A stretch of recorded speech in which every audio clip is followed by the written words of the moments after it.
आप लोगों का स्वागत है हमारे नए सेशन में। हम लोगों ने कल तक फॉर्म 26 क्यू की कुछ बातों को समझा था, जिसमें हमने ये भी समझा था कि किस तरह से फॉर्म 26 क्यू की फाइलिंग करी जाती है ऑफलाइन यूटिलिटी के द्वारा। एक रिटर्न प्रिपरेशन यूटिलिटी होती है, आरपीयू फाइल होती है, जिससे कि हम सारी डिटेल्स को अपने फिलअप करते हैं और फिल करने के बाद उसको ऑनलाइन पोर्टल पर शो कर, और उस पे उसमें जो है हम लोग उसकी एफ फाइल जनरेट करके पोर्टल पर अपलोड कर देते हैं और हमारा फॉर्म 26 क्यू फाइल हो जाता है। ठीक हो गई बात? यहाँ तक की बात हमने समझ रखी थी। अब हम लोग आज करेंगे फॉर्म 26 क्यू बी। अब इसका मतलब ये तो नहीं है कि फॉर्म 26 क्यू अभी पूरी तरह से खत्म हो चुका है। फॉर्म 26 क्यू अभी भी बाकी है। कुछ सेक्शंस इसमें और हैं जिन सेक्शंस को आपको समझाना है, लेकिन वो थोड़ा सा थ्योरेटिकल टॉपिक है। इसलिए फॉर्म 26 क्यू का ही एक एक्सटेंडेड वर्जन फॉर्म है, फॉर्म 26 क्यू बी। उसको आज हम कंसीडर करेंगे। चलिए 2 सेकंड का वेट करते हैं, बस हम लोग अब अपने नेक्स्ट टॉपिक को स्टार्ट करेंगे। चलिए तो हम लोग अब अपना 26 क्यूबी स्टार्ट करते हैं। 26 क्यूबी को स्टार्ट करने से पहले आपको ये बता दें कि 26 क्यूबी होता क्यों है। एक हम लोगों ने सेक्शन पढ़ा हुआ था, कुछ दिन पहले पढ़ा था, शायद 4-5 लेक्चर पहले पढ़ा होगा, सेक्शन 194 IA। अब आपको वहां से हम एक बात और याद दिला दें। एक सेक्शन था 194 आई, एक सेक्शन था 194 I कैपिटल A, और एक सेक्शन था 194 कैपिटल I कैपिटल B। ठीक है, जिसमें कि एक क्वेरी भी पूछी थी हमसे कि ये IA और IB में क्या अंतर होता है। जिसमें मैंने ये बताया था कि 194 आई जो था वो रेंट का था, जहां पर 10% के रेट से रेंट पर टीडीएस काटना होता था और 2% के रेट से काटना होता था। 2% तब होता था जब वो प्लांट और मशीनरी था, और 10% तब होता था जब वो बिल्डिंग के लिए था या फिर वो फर्नीचर एंड फिक्सचर के लिए था। तो 10% का रेट था। ये था रेंट का 2,40,000 पूरे साल का। इससे या इससे ज्यादा होगा तो टीडीएस कटेगा रेंट का, सेक्शन 194 आई में। फिर एक सेक्शन था सेक्शन 194 I कैपिटल B, जिसमें क्या था, जिसमें यह था कि 50,000 रुपए महीना, इससे ज्यादा पर मंथ से ज्यादा अगर होगा तो 5% की रेट से टीडीएस कटेगा। यानी कि अमाउंट बढ़ा दिया और टीडीएस का रेट कम कर दिया। लेकिन ये सेक्शन सबके लिए नहीं था, इंडिविजुअल और रेजिडेंट के लिए, जिनका जो लोग ऑडिट में आते हैं, जिनका बिजनेस 1 करोड़ से ज्यादा था और प्रोफेशन 50 लाख से ज्यादा था। ये बात पढ़ी थी। ये थी 194 I कैपिटल B में। उसके बाद एक सेक्शन बीच में फंसा हुआ था, वो था सेक्शन 194 IA, जो कि एकदम डिफरेंट सेक्शन था। जब मुझसे अंतर पूछा था तो मैंने ये बताया था कि थोड़ा सा आप वेट करेंगे तो आपको पता चल जाएगा। आज हम पुरानी पढ़ी भाई कई बात को 5 मिनट के लिए रिवीजन करवा दें, तब आगे बढ़ते हैं। ये जो सेक्शन है सेक्शन 194 IA, इसी के लिए एक अलग से फॉर्म जाता है, फॉर्म 26 क्यू बी। ये ऑनलाइन फॉर्म जाता है। ये कब जाता है? ये तब जाता है बच्चों, जब आप मकान की रजिस्ट्री करवा रहे हैं। रजिस्ट्री करवाने के जस्ट 1 या 2 दिन पहले। सर ये रजिस्ट्री वाली बात कहाँ से आ गई? अभी तक तो आपने बताया था कि रेंट वाली बात थी। ये टीडीएस 194 IA बीच में अचानक अलग सी बात कैसे कर रहा है? हाँ बच्चों, है तो ऐसा ही। सेक्शन 194 I और आई बी रेंट की बात करता है, लेकिन सेक्शन 194 IA रजिस्ट्री से जुड़ी हुई बात करता है। ये क्या कहता है? अगर आप रजिस्ट्री करवाने जा रहे हैं, मतलब सेलर अगर एक प्रॉपर्टी बेच रहा है बायर को, तो बायर पूरा पैसा देगा सेलर को। ऐसा ही होता है। फॉर एग्जाम्पल, अगर विजय जी ने अगर कोई प्रॉपर्टी अपनी मुकेश को बेची, तो यहाँ पर क्या होगा? विजय जी को पैसा मिलेगा। मान लो 10 लाख की प्रॉपर्टी है, 10 लाख रुपए विजय जी को मिलेगा, और मुकेश क्या करेंगे? पेमेंट करेंगे। मुकेश के नाम रजिस्ट्री हो जाएगी। फिर विजय जी अपना घर मुकेश को दे देंगे और मुकेश मालिक हो जाएंगे मकान के। यही होता है नॉर्मली। लेकिन यहाँ पर एक पेज फंसेगा, क्योंकि ये वैल्यू 10 लाख है, इसलिए कोई मुसीबत की बात नहीं है। लेकिन अगर मान लीजिए उसी प्रॉपर्टी की वैल्यू विजय जी ने कहा कि विजय जी ने कितनी बोली? 50 लाख बोली। मान लो एग्जैक्ट 50 लाख भी है, तो भी टीडीएस एप्लीकेबल हो जाएगा। अब एग्जैक्ट 50 लाख का मतलब ये होता है कि विजय जी ने 50 लाख की प्रॉपर्टी को बेचा, ठीक है, लेकिन विजय जी को पैसे बस मिलेंगे 49,50,000 रुपीज। क्यों? क्योंकि ये उनका सम कंसिडरेशन है, जो कि टीडीएस काट के उनको विजय जी देंगे। किसको? सॉरी, महेश मुकेश देंगे विजय जी को। विजय जी को पैसा मिलना था पूरा 50 लाख, लेकिन मिलेगा नहीं 50 लाख, क्योंकि 50,000 का टीडीएस भी कटेगा। और टीडीएस कौन काटेगा? विजय काटेंगे मुकेश जी की, यानी कि बायर काटेगा सेलर का, क्योंकि बायर पेमेंट कर रहा है। अब बायर काटेगा तो क्या बायर को पैन कार्ड चाहिए होगा? The answer is no. Buyer अपने पैन कार्ड से बायर अपने पैन कार्ड से मुकेश विजय जी का के पैन कार्ड पर टीडीएस काट सकता है। इसका मतलब दोनों के पास ही टैन नंबर नहीं है, फिर भी टीडीएस काट रहा है। बड़ी अजीब बात है। क्या इसके लिए वो वाली जो हमने आरपीओ यूटिलिटी बताई थी, क्या वो जाएगी? ना, उसका तो जाने का पहला क्राइटेरिया था कि टैन नंबर हो। जब आपके पास टैन नंबर नहीं है तो अब ऑफलाइन यूटिलिटी यहाँ पर नहीं जाने वाली, यहाँ पर ऑनलाइन ही कुछ ना कुछ होगा। ये बात तो पक्की है। ठीक हो गई बात। चलिए सेक्शन को पढ़ लेते हैं। कुछ बात तो हमने रिवाइज करवा दी। 1% की रेट से टीडीएस कटेगा। किस पर कटेगा?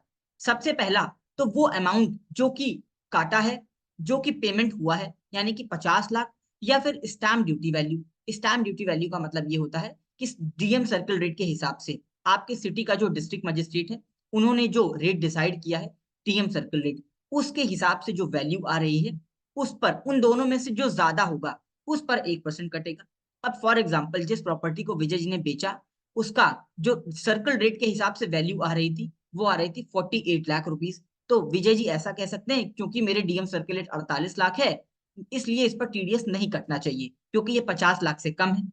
तो यहाँ पर इनकम टैक्स एक्ट ने हस्तक्षेप किया और ये बोला कि जो दोनों में से हायर होगा, यानी कि जितना पेमेंट आप दोनों आपस में कर रहे हैं 50 लाख, या जो डीएम सर्कल रेट है यानी कि 48 lakh, whichever is higher, तो वो दोनों में से हायर कितना हो गया? 50 लाख। 50 लाख का 1% कितना हो गया? 50,000 रुपए। अब मैं एग्जाम्पल चेंज कर देता हूँ। एग्जाम्पल ये रख देता हूँ कि मान लो डीएम सर्कल रेट आ रहा है 52 लाख रुपीज और आपके बीच में लेन देन है 50 लाख रुपीज। हो सकता है विजय जी बोले कि भाई मेरे तो 50 लाख पर ही टीडीएस कटना चाहिए, क्योंकि मैं तो 50 लाख का ही ट्रांजेक्शन कर रहा हूं, तो आप 50 लाख पर ही काटिए। ठीक होगी बात। लेकिन ऐसा नहीं होगा, क्योंकि एक्ट ने ये बोला है कि स्टैम्प ड्यूटी वैल्यू या consideration whichever is higher, यानी कि अब वैल्यू 52 लाख ली जाएगी।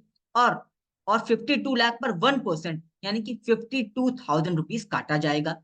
देना तो था 50 लाख, 50 लाख में से 52,000 रुपीज काट लेंगे, और बचा हुआ 49,48,000 वापस कर देंगे। यानी कि पैसा तो 50 लाख भी ही मिलेगा, लेकिन जो टीडीएस का रेट डिसाइड होगा वो दोनों में से हायर का रेट डिसाइड होगा। ठीक हो गई बात। चलिए, ये बात आपको समझ में आ गई होगी। अब मुकेश जी की एक क्वेरी थी, वो ये थी कि अगर एग्जैक्ट 50 लाख होगा तो क्या होगा? अगर एग्जैक्ट 50 लाख होगा तो भी टीडीएस कटेगा, क्योंकि इस सेक्शन ने कह दिया है। कब कटेगा? At the time of crediting such sum और पेमेंट। आप ऐसा समझ लीजिए कि मकान की रजिस्ट्री जब होगी, या मकान की रजिस्ट्री का पेमेंट होगा, दोनों में से जो इवेंट पहले हो गया, उस दिन आपको टीडीएस काट लेना है। काट करके अगले महीने की 7 तारीख तक जमा करा देना है, और रिटर्न भी फाइल कर देना है। यहाँ पर इस केस में पता है क्या होता है? 7 तारीख का वेट नहीं किया जाता है, तुरंत टीडीएस काटा जाता है। तुरंत ही फॉर्म 26 क्यूबी जनरेट करके हमको दे देना पड़ता है, क्योंकि रजिस्ट्री जब हम कराने चलते हैं, रजिस्ट्री कराने से पहले हमें वहां पर डिक्लेयर करना होता है कि हमने किस तरह से टीडीएस को काट करके सेक्शन 194 आईए की कंप्लायंस कर दी है। और ये बात स्टैम्प एक्ट में भी लिख दी गई है कि अदर एक्ट की कंप्लायंस करनी है, तो इनकम टैक्स एक्ट की वहां पर आपको कंप्लायंस करनी पड़ेगी। थ्रेशोल्ड लिमिट क्या है? स्टैम्प ड्यूटी वैल्यू या consideration whichever is higher. मैंने आपको दो एग्जाम्पल ले लिया, एक 48 लाख 50 लाख को कंपेयर करवा दिया, और एक 50 लाख और 52 लाख को कंपेयर करवा दिया। दोनों ही केस में थ्रेशोल्ड लिमिट निकालने का तरीका बता दिया, विच एवर इज हायर, जो दोनों में से ज्यादा होगी। ये कब एप्लीकेबल नहीं होगा? ये तब एप्लीकेबल नहीं होगा जब कंपलसरली एक्वायर करी गई होगी। कंपलसरी एक्विजिशन का मतलब है जबरदस्ती आपकी जमीन सरकार ने एक्वायर करी होगी। लेकिन ऐसा नहीं है कि इस पर एप्लीकेबल ही नहीं है, इसके ऊपर 194 एल एक अलग से सेक्शन बना हुआ है। जब किसी भी सेक्शन का कोई सेक्शन अलग से बना दिया जाता है, तो उसको फिर यहाँ से एक्सक्लूड कर दिया जाता है। तो कंपलसरी एक्विजिशन का सेक्शन अलग से है, जिसको हमने पहले ही पढ़ रखा था।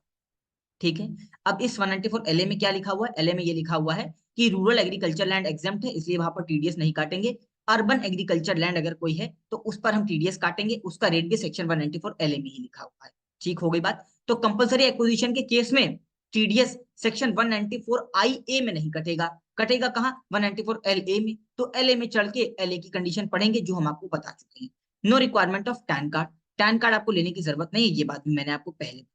ठीक होगी बात। अब इमूवेबल प्रॉपर्टी की डेफिनेशन क्या है? इसका डेफिनेशन ये है, कंसीडरेशन में क्या क्या चीज इंक्लूड करी जाएगी। सभी प्रकार के चार्जेस इंक्लूड करे जाएंगे, क्लब मेंबरशिप फीस इंक्लूड करी जाएगी, कार पार्किंग फीस इंक्लूड करी जाएगी, इलेक्ट्रिसिटी वाटर मेंटेनेंस का फीस इंक्लूड करी जाएगी, एडवांस फीस इंक्लूड करी जाएगी, अदर चार्जेस इंक्लूड करे जाएंगे सिमिलर नेचर के that are incidental to immovable property. एक मजेदार बात अब आपको ये बता देते हैं कि विजय जी, हो सकता है कि ये एक तर्क दें किसको? मुकेश को। वो ये बोले कि ये बात तो मैं मानता हूं कि कंसिडरेशन में 50 लाख ले रहा हूं, लेकिन एक बात विजय तुम समझो कि मैं प्रॉपर्टी के एवज में सिर्फ 35 लाख रुपए, सिर्फ 45 लाख रुपए ही ले रहा हूँ, सिर्फ 48 लाख ही ले रहा हूँ, क्योंकि जो 5 लाख रुपए मैं ले रहा हूँ उसमें क्लब की मेंबरशिप फीस है जो मैंने ली थी, मैं उसका पैसा तुमसे ले रहा हूँ। कार पार्किंग फीस है, यानी कि कार जब अलॉट हुई थी हमको कार पार्किंग, तो हमने उसका 10% पे किया था, ये उसका पैसा है। बिजली का मीटर लग रहा है, वाटर की फैसिलिटी है, मेंटेनेंस फीस है, एडवांस फीस है या कोई अदर चार्जेस जो कि बिल्डर हमेशा लेता है। बिल्डर जब भी कभी किसी मकान को अलॉट करता है तो वो क्या करता है, पार्क फेसिंग का पैसा अलग से लेता है, ग्राउंड फ्लोर का पैसा अलग से लेता है, और अगर कोई और एमिनिटीज प्रोवाइड कर रहा है तो उसका पैसा अलग से लेता है। तो हो सकता है बिल्डर ये बोले कि भाई मेरा टीडीएस अब काटने की जरूरत नहीं है, क्योंकि आप ये पैसा तो दूसरी चीजों के लिए दे रहे हैं, प्रॉपर्टी परचेस करने के लिए थोड़ी दे रहे हैं। तो इनकम टैक्स एक्ट ने कहा कि भूल जाओ, इस गलती में मत रहना। ऐसा कोई भी चार्ज अगर लिया है तो उसको कंसिडरेशन में इंक्लूड किया जाएगा, उसको कंसिडरेशन में इंक्लूड किया जाएगा। यानी कि प्रॉपर्टी परचेस करते टाइम अगर आपने कोई भी पैसा दिया है तो वो सारा पैसा कंसिडरेशन में इंक्लूड किया जाएगा और रजिस्ट्री में भी लिखा जाएगा, और यहाँ पर इसकी इस सेक्शन की एप्लीकेबिलिटी के लिए भी वो पैसा इंक्लूड किया जाएगा। ठीक होगी बात? यहां तक की बात आपको समझ में आ गई होगी? यहां तक की बात आपको समझ में आ गई होगी? कुछ बातों का पुराना रिवीजन है, कुछ और बातें बताइए। क्या यहाँ तक की बात आपको समझ में आ गई है? मुझे जरा यस और नो में आंसर कर दें फटाफट, ताकि मैं अब आगे बढ़ूं, कुछ नई बातें बता दूं आपको। बोलिए, बोलिए, क्या यहाँ तक की बात समझ में आ गई है? चलो एक बात और बता देते हैं, इमूवेबल प्रॉपर्टी का क्या मतलब होता है। कंसिडरेशन का मतलब अभी अभी हम लोगों ने समझ लिया, अब हम लोग ये समझ लेते हैं इमूवेबल प्रॉपर्टी का क्या मतलब होता है। इमूवेबल प्रॉपर्टी का मतलब होता है कोई भी ऐसी जमीन जो कि एग्रीकल्चर ना हो, जो कि एग्रीकल्चर लैंड ना हो। यानी कि हर जमीन को हम इमूवेबल प्रॉपर्टी कहेंगे, लेकिन एग्रीकल्चर लैंड है अगर कोई तो उसको नहीं कहेंगे। एग्रीकल्चर लैंड कौन सी होती है? जिसका भू उपयोग, जमीन का उपयोग किस चीज के लिए हो, आपके कृषि उपयोग के लिए हो, मत्स्य पालन के लिए हो, दूध डेयरी के लिए हो, फलाना फलाना एग्रीकल्चर एक्टिविटी करने के लिए अगर आपने कोई लैंड, आपकी एग्रीकल्चर लैंड है, तो उसका उस पर टीडीएस नहीं काटा जाएगा। क्योंकि इसका कारण यह है कि एग्रीकल्चर लैंड टैक्सेबल भी नहीं होती है। एग्रीकल्चर लैंड अगर आपके पास है, आपने बेची है, चाहे आप 50 करोड़ की बेचें, आपको कोई भी टैक्स नहीं देना पड़ेगा क्योंकि वो एग्रीकल्चर लैंड है। ठीक हो गई बात? और साथ में अगर कोई लैंड है, लैंड अगर कोई land other than agriculture land, मतलब नॉन एग्रीकल्चर लैंड है, तो आपको टीडीएस लगेगा। अगर कोई बिल्डिंग है तो टीडीएस लगेगा, या part of building. Part of building जानते हैं किसके लिए रखा गया? फ्लैट के लिए रखा गया। अब उसमें क्या होता है, पूरी बिल्डिंग आप नहीं खरीदते हैं, बिल्डिंग का एक हिस्सा खरीदते हैं, उस पर भी टीडीएस कटेगा अगर वो 50 लाख से ज्यादा है सारे खर्चों को मिलाकर के। ठीक हो गई बात? ठीक हो गई बात? ये बात आपको समझ में आ गई? ठीक है। यहाँ पर एग्रीकल्चर लैंड को बाहर इसलिए रखा गया क्योंकि एग्रीकल्चर लैंड पर कोई टैक्स नहीं पड़ता है, ना तो कैपिटल गेन आता है ना कोई और टैक्स पड़ता है। इसलिए जब टैक्स ही नहीं पड़ता है तो टीडीएस काटें क्यों? लेकिन जो नॉन एग्रीकल्चर लैंड है उस पर कैपिटल गेन आता है। फॉर एग्जाम्पल विजय जी ने अगर 50 लाख की लैंड को बेचा है, तो अब विजय जी जब अपना इनकम टैक्स रिटर्न फाइल करेंगे तो उनको ये दिखाना पड़ेगा कि ये 50 लाख की लैंड से उनको कितना कैपिटल गेन हुआ है, उन्होंने जब इस लैंड को खरीदा था तो कितने में खरीदा था। अब ये वाला टॉपिक जो है वो हमारा ITR 2 का टॉपिक है, ITR 3 का टॉपिक है, जो हमने इनकम टैक्स एक्ट का बैच पढ़ाते समय आपको डिटेल में समझाया है कि किस तरह से प्रॉपर्टी पर की इनकम पर कैपिटल गेन निकाला जाता है। ठीक हो गई बात? तो इस बात को पकड़ने के लिए सिर्फ गवर्नमेंट ने क्या किया, इस तरह का प्रोविजन 194 IA इंप्लीमेंट किया।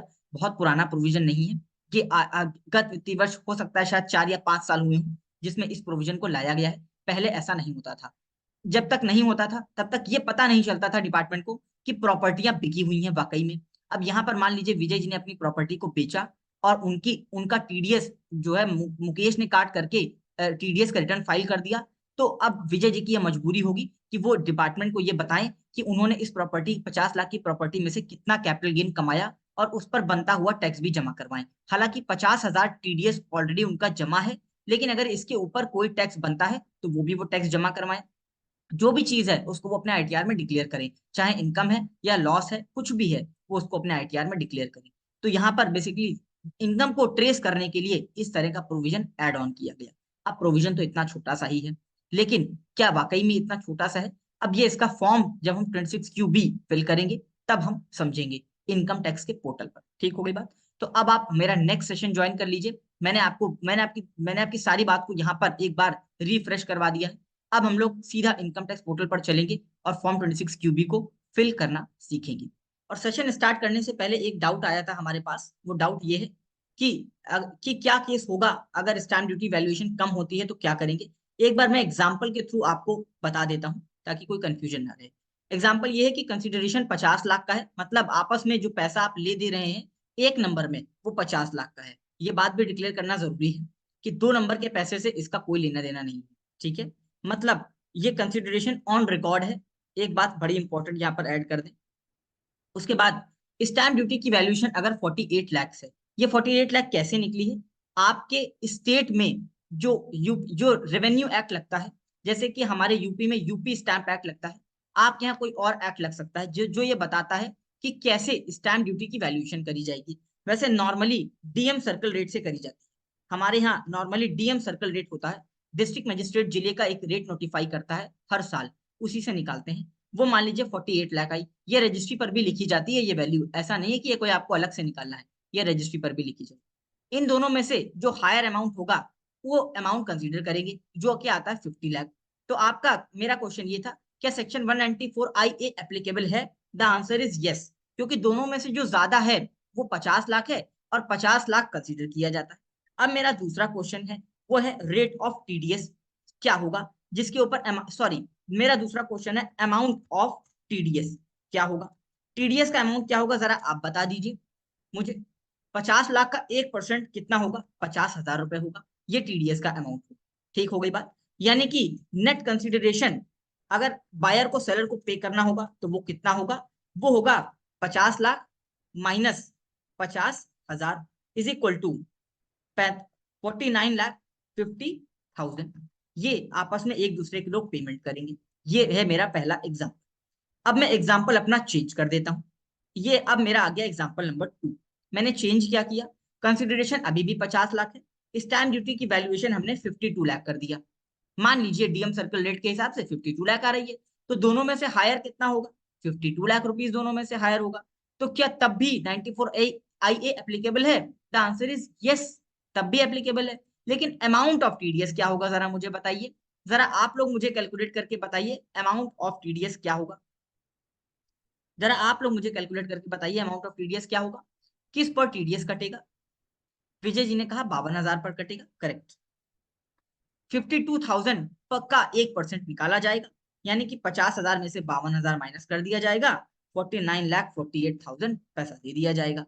ये केस कैसे बदल गया? स्टैम्प ड्यूटी की वैल्यूएशन से केस बदल गया हमारा। ठीक होगी बात। यही दो बातें मैंने आपको बताई थी। अब आपको बात क्रिस्टल क्लियर हो गई होगी, समझ में आ गई हो तो अब हम आगे चले। बताइए बताइए,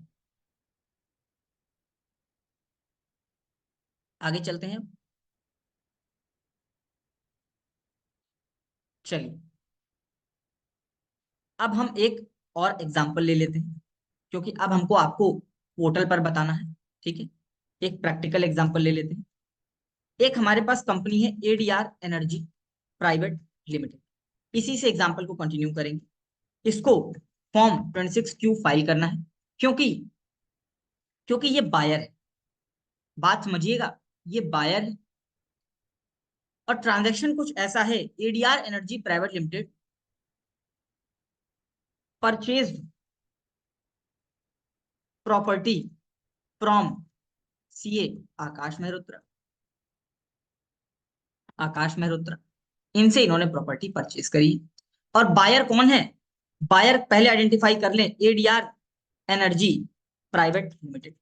बताना इसलिए जरूरी है। सेलर कौन है? सेलर है सीए आकाश मेहरोत्रा। ठीक है, आपको किसका आपको किसके पैन कार्ड का लॉगिन आईडी पासवर्ड चाहिए होगा फॉर्म 26 क्यूबी भरने के लिए? मेरा एक बड़ा प्रैक्टिकल सवाल है, आपको बायर के पैन कार्ड का लॉगिन आईडी पासवर्ड चाहिए या सेलर के पैन कार्ड का लॉगिन आईडी चाहिए? किसको टीडीएस रिटर्न फाइल करना है? विजय जी ने कहा सेलर की टीडीएस रिटर्न। बेटा विजय जी, मुकेश आप अपना आंसर दे दीजिए। मुकेश ने कहा सेलर, मुकेश ने कहा सेलर बायर का, और विजय जी ने कहा सेलर का। वाह वाह वाह, यानी कि जनता आधी आधी हो गई है। ऐसा कंफ्यूजन क्यों आया विजय जी आपको कि सेलर के लॉगिन आईडी पासवर्ड लेके काम हो जाएगा? सेलर को तो पैसा मिलना है, वो तो कट के मिलेगा पैसा। काटेगा कौन? बायर काटेगा। ये बायर की जिम्मेदारी है कि जो पैसा उसने कम दिया है अपने सेलर को सेलर के 26 ईयर्स में टीडीएस दिखाए। हाँ, अब आपने करेक्ट किया अपने आप को। इतना समझने के बाद अगर गलत एग्जाम्पल आ जाए तो या तो एनालिसिस में कमी है या कुछ और समझ में। हाँ, यही तो मैंने बताया है पिछले एग्जाम्पल में, 49,50,000 सेलर को मिलेगा। सीए आकाश मेहरोत्रा को कंसीडरेशन लिख देते हैं, 50 लाख की है। Stamp duty value 48 lakh rupees है। और नेट में कंसीडरेशन कितना मिला है? 49,50,000 का। तो बायर की ये जिम्मेदारी है कि वो सही तरह से रिटर्न फाइल करके चालान जनरेट करके दे, और सेलर उसको अपने इनकम भरते समय टीडीएस क्लेम करे और सेलर अपना कैपिटल गेन दे। ये इतनी सी ही बात है। तो एक बात ये क्लियर हो गई कि हमें लॉगिन आईडी पासवर्ड जो चाहिए होगा वो बायर का चाहिए, बायर का चाहिए।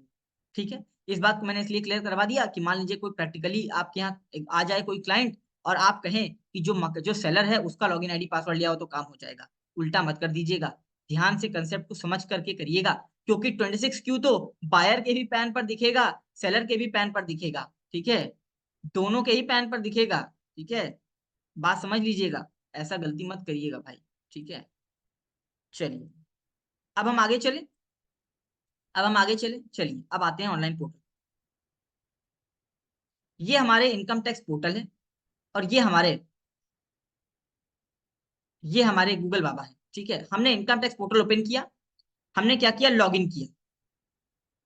और लॉगिन करते समय हमें किसके पैन कार्ड को यूज करना है? हमें अब एडीआर एनर्जी के पैन कार्ड से लॉगिन करना है। ठीक हो गई बात? मैं भी जरा निकाल लूं, 2 मिनट दीजिए जरा मुझे।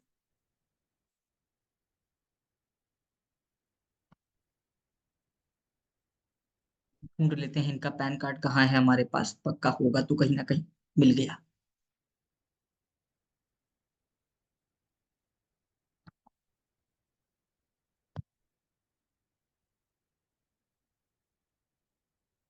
चलिए,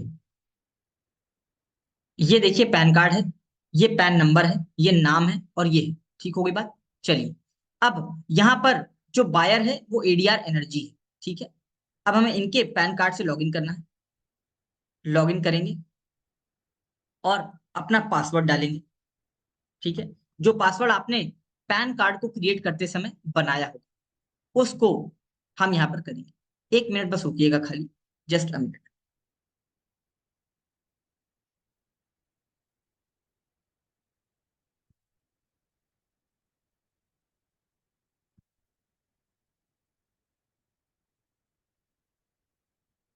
वापस आ जाते हैं, वापस आ जाते हैं। ये हम लोगों का, सभी लोगों को स्क्रीन पर अब दिख रहा होगा हमारा इनकम टैक्स का पोर्टल। सभी लोगों को स्क्रीन पर दिख रहा होगा हमारा इनकम टैक्स का पोर्टल।